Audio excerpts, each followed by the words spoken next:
동정녀 마리아의 탄생.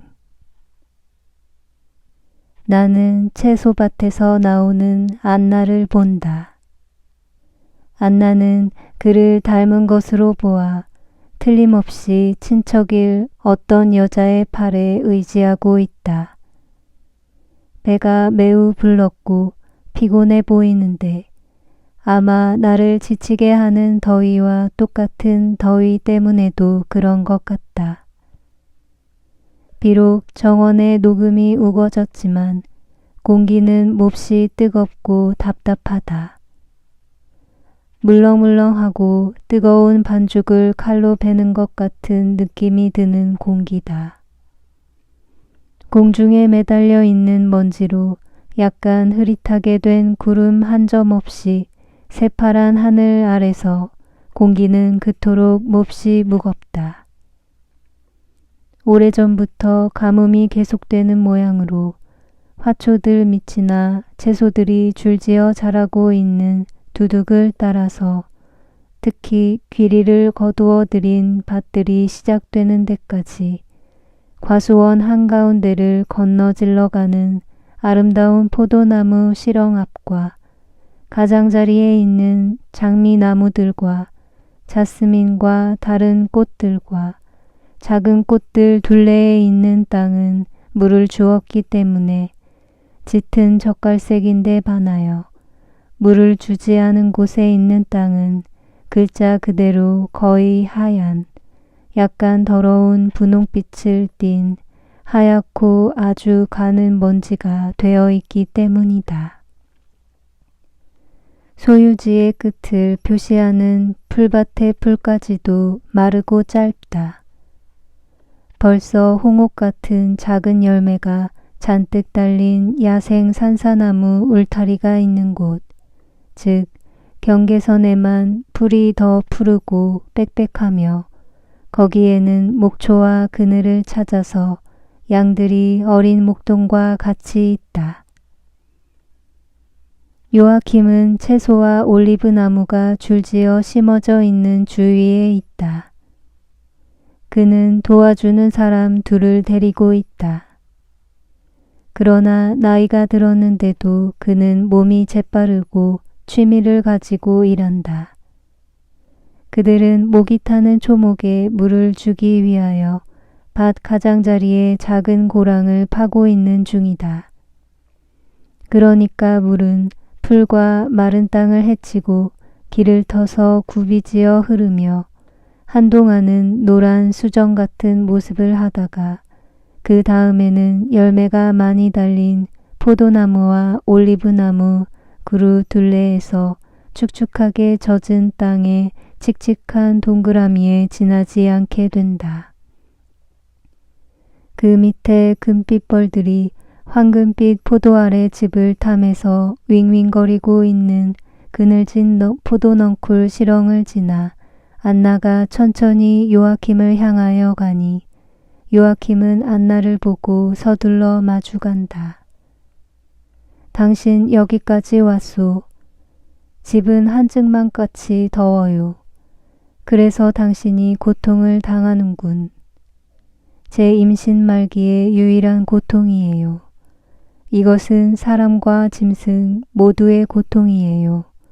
여보, 너무 햇볕에 오래 있지 마세요. 오래전부터 바라고 사흘 전부터는 곧 올 것 같던 비가 아직 안 와서 들판이 타고 있소. 다행히도 우리에게는 물이 펑펑 솟는 셈이 있소. 나는 물 주는 수로를 만들었소. 잎이 시들고 먼지를 뒤집어 쓴 초목들에는 약간의 위안이요. 하지만 이것은 그저 그것들이 죽는 것이나 막을 뿐이요. 비가 좀 왔으면. 요아킴이 모든 농부가 그리는 것처럼 안타깝게 하늘을 살펴보는 동안 안나는 마른 종려나무 가지를 색색이 실로 엮어서 빳빳하게 한 것 같은 부채로 부채질을 한다. 친척 여자가 말한다. 저기 대헤르몬산 저쪽에는 빠른 구름이 일고 있어요. 북풍이 부니까 서늘하게 되겠고 어쩌면 비가 올지도 몰라요. 바람이 일었다가 달이 뜨면 자고 하는 것이 사흘째가 돼요. 이번에도 마찬가지일 겁니다. 요아킴은 실망해 있다. 집으로 돌아갑시다. 하고 안나가 말한다. 여기서도 숨쉬기가 힘들어요. 그리고 돌아가는 길이 돌아가는 것이 낫다고 생각해요. 그의 얼굴에 핏기가 없어서 안나는 한층 더 올리브색이 돈다. 몸이 불편하오. 아니요. 오히려 성전에서 은총을 받고 또 곧 임신하리라는 것을 알았을 때 느낀 커다란 평화를 느껴요. 이것은 탈원과도 같아요. 육체는 기분 좋은 반수 상태에 빠져들어가는데 정신은 몹시 기뻐하고 평화롭게 가라앉는데 이 평화에 인간적으로 비교할 만한 것은 아무것도 없어요. 여보, 저는 당신을 사랑했어요. 그리고 당신 집에 들어와서 나는 의로운 남자의 아내가 되었다고 생각했을 때 저는 평화로운 감정을 느꼈어요. 그리고 당신이 용의 주도한 사랑으로 당신의 안나를 보살펴 주실 때도 마찬가지였어요. 그렇지만 제가 지금 느끼는 평화는 같지 않아요. 아시겠어요? 이것은 상쾌하게 퍼지는 기름 모양으로 우리 조상 야곱이 천사들에 대한 꿈을 꾼 뒤에 그분의 정신을 사로잡았던 것과 같은, 아니 그보다도 오히려 두 도비아에게 라파엘 대천사가 나타났을 때 그들이 느꼈던 형용할 수 없는 평화와 같은 평화라고 생각해요. 이 평화는 제 마음을 깊이 파고들고 그것을 맛보는데 따라서 점점 더 커져요. 마치 하늘의 파란 공간으로 올라가는 것 같고 이 조용한 기쁨을 제 마음에 가진 때부터 왠지 모르게 찬송가 하나가 마음에서 생겨나요. 도비아의 찬송가가요. 그 노래가 이 시간을 위해서, 이 기쁨을 위해서, 그 평화를 받는 이스라엘의 땅을 위해서, 죄를 지었지만 지금은 용서를 받은 예루살렘을 위해서 쓰여진 것 같아요. 그렇지만 한 어머니의 헛소리를 비웃지 마세요.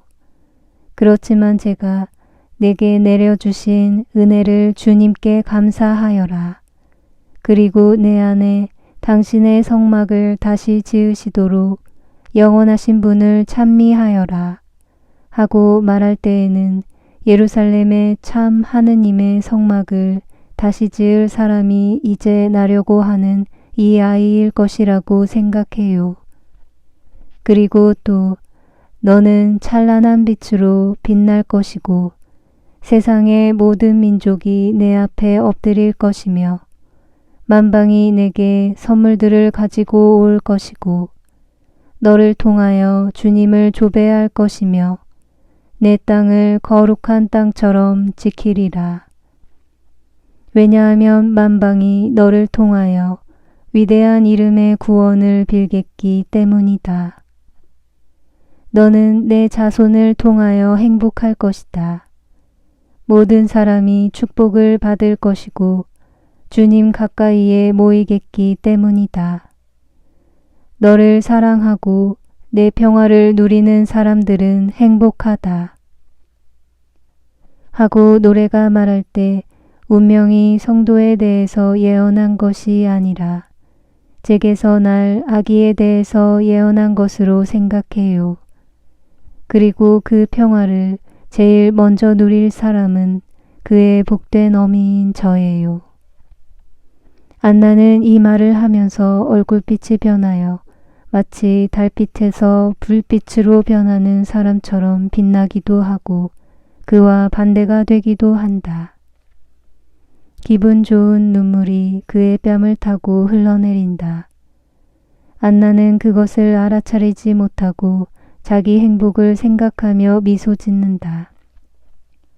그리고 줄곧 말을 하면서 남편과 친척 여자 사이에서 집을 향하여 가고 남편과 친척 여자는 감격에 사로잡혀 조용히 안나의 말을 듣는다. 구름들이 세찬 바람에 불려 달리며 온 하늘에 쌓이고 들판이 어두워지면서 폭풍우를 예고하기 때문에 그들은 걸음을 재촉한다. 그들의 집의 문지방에 이르렀을 때 푸르스름한 첫번 번개가 하늘을 가르고 첫 번째 천둥 소리가 바싹 마른 잎에 떨어지는 첫 번째 빗방울 소리에 섞여 엄청나게 큰 북이 울리는 것 같이 들린다. 모두가 집 안으로 들어가고 안나는 물러가는데 요아킴은 자기에게로 다가온 조수들과 함께 문지방에서 마른 땅에 축복이 되는 몹시 고대하던 비 이야기를 한다. 그러나 번개와 우박을 품은 구름을 동반한 무서운 폭풍우가 일어나기 때문에 기쁨은 걱정으로 변한다. 만일 구름이 터지면 포도와 올리브가 절구지를 한 것처럼 으깨질 거야. 큰일이로구나. 그런 다음 요아킴은 해산때가 된 아내 때문에 또 다른 고민에 사로잡힌다.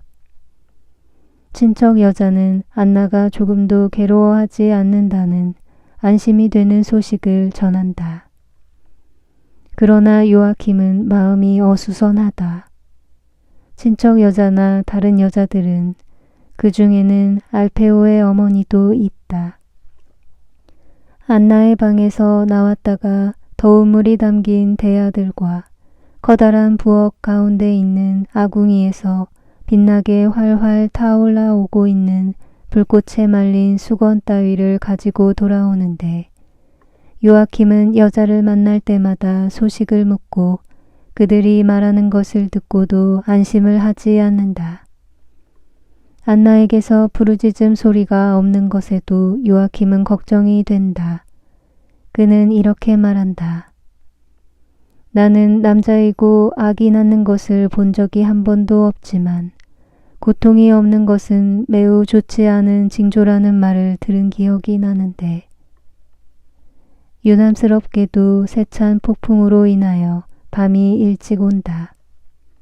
억수같이 퍼붓는 비, 바람, 번개가 한꺼번에 몰아치고 다만 우박만 딴 데로 가서 쏟아졌다.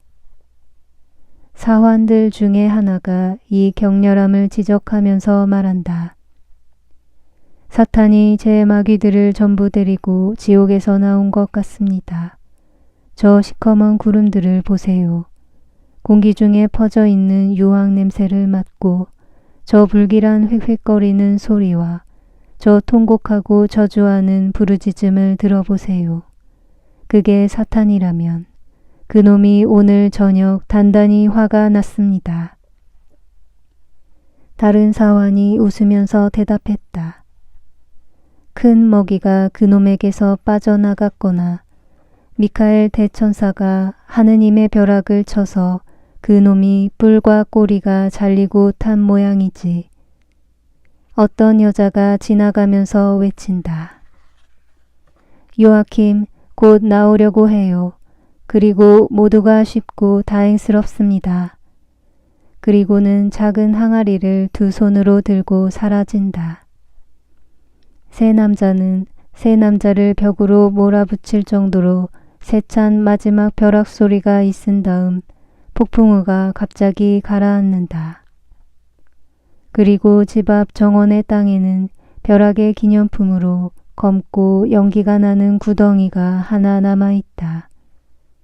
그러는 동안 처음으로 우는 소리를 내지 않고 구구거리는 소리를 내는 맷비둘기의 하소연 같은 갓난아기의 울음소리가 안나의 방의 문을 통하여 들려오고 동시에 어마어마하게 큰 무지개가 온 하늘을 건너질러 그 반원을 펼쳐놓는다.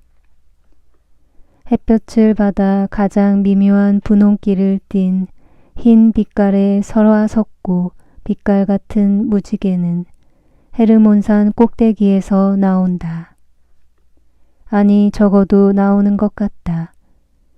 무지개는 9월에 아주 맑은 하늘에까지 올라가고 갈릴레아와 무화과 나무 두 그루 사이로 남쪽에 나타나는 들판의 야산들과 또 다른 산 하나의 위를 지나서 지평선 끝, 가파로운 산맥이 시야를 완전히 막는 그곳에 가서 끝이 꽂히는 것 같다.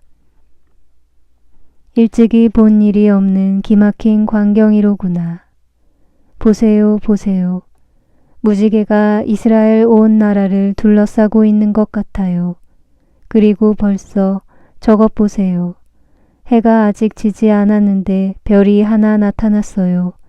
굉장한 별입니다. 엄청나게 큰 금강석처럼 빛나고 있어요.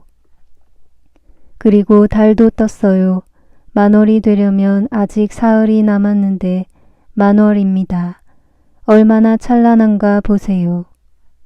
갑자기 여자들이 하얀 천에 싼 볼그레한 갓난아기를 안고 기쁘게 온다. 장차 엄마가 될 마리아이다. 어린아이의 품에서도 잘 수 있을 아주 작은 마리아이다. 팔 길이보다 더 크지 않은 마리아. 약간 분홍 빛깔을 띤 상아색의 작은 머리. 벌써 울음을 그치고 본능적으로 젖바는 신용을 하지만 어떻게 젖꼭지를 물을 수 있을지 모를 정도로 아주 작은 진홍색의 작은 입술, 동그란 뺨 사이에 있는 작은 코끝, 그리고 어떤 감각으로 갓난아이가 작은 눈을 뜰 때에는 하늘 조각이 둘, 하늘빛을 한 순진한 두 점이 황금빛이다 못해 거의 분홍빛이다시피 한 황금빛의 아주 가는 속눈썹 사이로 보지는 못하면서도 바라보고 있다. 동그란 머리에 난 작은 머리털까지도 어떤 백청빛 같은 황금빛을 띤 볼그레한 빛깔을 띠고 있다. 두 귀로는 볼그레하고 투명하고 완전한 두 개의 작은 조갑이, 또 손으로는 허공에서 흔들리며 입 쪽으로 가는 저 두 개의 작은 물건은 무엇인가. 지금은 주먹을 쥐어서 푸른 꽃받침 조각들을 쪼개고 그 엷은 분홍빛 비단결을 보여주는 두 개의 부드러운 장미꽃 봉오리 같으며 표면 밝은 석류석 빛깔의 손톱 5이 있는 상하나 약간 분홍빛을 띤 설화석고로 만든 두 개의 폐물 같다. 그 손이 그 많은 눈물을 어떻게 닦으려는지. 그리고 발은 어디에 있는가. 지금 당장은 아마도 지은 베네오 속에 감추어져 있는 두 작은 발에 지나지 않는다. 그러나 친척 여자가 앉더니 발들을 드러내는 것이 아닌가. 오, 작은 발들. 4cm밖에 안 되고 발바닥은 산호빛 조갑이이며 발등도 하늘빛 줄무늬가 있는 눈같이 흰 조갑이이다. 발가락들은 밝은 가네트색의 작은 비늘 같은 것이 달린 소인국의 걸작 조각과도 같다. 그러나 저 작은 인형의 발이 어떻게 서 있을 수가 있을까? 의아할 정도로 그렇게 작은 저 발이 첫걸음을 떼어 놓을 때 어떻게 가벼운 샌들을 구할 것인가? 그리고 어떻게 저 작은 발들이 그렇게 험한 길을 가고 십자가 아래서 그렇게 많은 고통을 견디어낼 수 있을 것인가? 그러나 지금은 이것이 알려지지 않았고 그래서 아주 포동포동하여 작은 배와 더불어 홈과 구비를 이루는 아름다운 작은 다리와 축소판 넓적다리와 완전한 작은 가슴에서 솟아오르는 목덜미를 심하게 움직이고 요동치는 것을 보면서 웃고 미소 짓고 한다. 아주 하얀 비단 속에서는 호흡의 움직임이 보이며 행복한 아버지처럼 입맞춤을 하려고 입을 갖다 대면 작은 심장이 그 많은 세기가 흐르는 동안 이 세상이 가졌던 중에서 가장 아름다운 작은 심장, 유일한 티 없는 인간의 심장이 뛰는 소리가 들린다. 그러면 등은 이제는 아기를 엎어놓으니 허리의 곡선, 그리고 포동포동한 어깨와 볼그레한 목덜미가 보인다. 그러나 보라, 활 모양의 척추골 위에 작은 머리가 쳐들린다.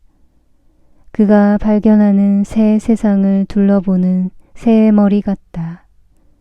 갓난아기는 순수하고 순결한 자기를 이렇게 많은 사람의 눈에 보이는 것을 항의하는 듯이 결코 발가벗은 것을 아무도 보지 못할 완전한 동정녀, 거룩하고 티 없는 자기를 이렇게 여러 사람에게 보이는 것을 항의하듯이 작은 소리를 지른다. 이 세상에서는 절대로 피지 않고 봉오리로 남아있으면서도 꽃보다 더 아름다울 꽃을 줄 백합꽃 봉오리를 덮고 또 덮어라. 천국에서야 비로소 삼위일체이신 하느님의 백합꽃이 그 꽃잎을 전부 벌릴 것이다. 저 위에는 이 순진함을 본의 아니게 더럽힐 수 있을 죄라는 먼지가 없기 때문이다. 저 위에서는 온 천국이 바라보는 가운데 지금 티 없는 마음 속에 감추어 계시지만 몇 해 안 있어 그 안에서 사실 뿐 아버지, 아들, 정배를 맞이해야 하기 때문이다. 이제는 갓난아기가 다시 포대기에 쌓여 그의 세상의 아버지의 품에 안기는데 아버지를 닮았다. 지금은 그렇지 않다. 지금은 아기가 인간의 희미한 윤곽에 지나지 않는다. 내 말은 아기가 여인이 되었을 때 아버지를 닮을 것이라는 말이다. 어머니는 도무지 닮지 않았다. 얼굴빛, 눈빛깔, 또 지금은 희었지만 속눈썹이 보여주는 것처럼 틀림없이 금발이었을 머리털도 아버지를 닮았다. 얼굴 모습도 더 완전하고 또 여자이기 때문에, 여자 중에 여자이기 때문에 더 섬세하지만 아버지를 닮았다. 미소와 눈길, 몸짓과 키도 아버지를 닮았다. 내가 보는 것 같은 예수를 생각하면서 안나가 손자에게 키와 더 짙은 상아빛깔의 피부를 주었다고 생각한다. 마리아는 훤칠하고 나긋나긋한 종려나무 같은 어머니의 늠름한 모습을 닮지 않고 아버지의 얌전함을 닮았다. 여자들은 아직 폭풍우와 달과 별과 어마어마하게 큰 무지개의 기적 이야기를 하면서 요아킴과 같이 행복한 어머니의 방으로 들어가 아기를 어머니에게 도로 준다. 안나는 자기 생각에 미소를 짓는다. 아기는 별이에요 하고 안나가 말한다. 아기의 표는 하늘에 있어요. 마리아, 평화의 무지개. 마리아, 내 별. 마리아, 빛나는 별. 마리아, 우리의 진주. 당신의 아기 이름을 마리아라고 하려오. 예, 별, 진주, 빛, 평화인 마리아예요. 그러나 이 이름은 고통도 가리키오. 이름이 아기에게 불행을 가져다 주지 않을까 염려되지 않소. 하느님께서 아기와 같이 계십니다. 아기는 있기 전부터 하느님께 바쳐졌어요. 하느님께서 아기를 당신 길로 인도하실 것이고 어떤 고통도 천국의 낙으로 변할 것입니다. 지금은 아가야, 내가 엄마 집에 있다. 온전히 하느님께 바쳐지기 전 아직 얼마 동안. 그리고 환상은 어머니가 된 안나와 그의 아이 마리아의 첫 번 잠으로 끝난다.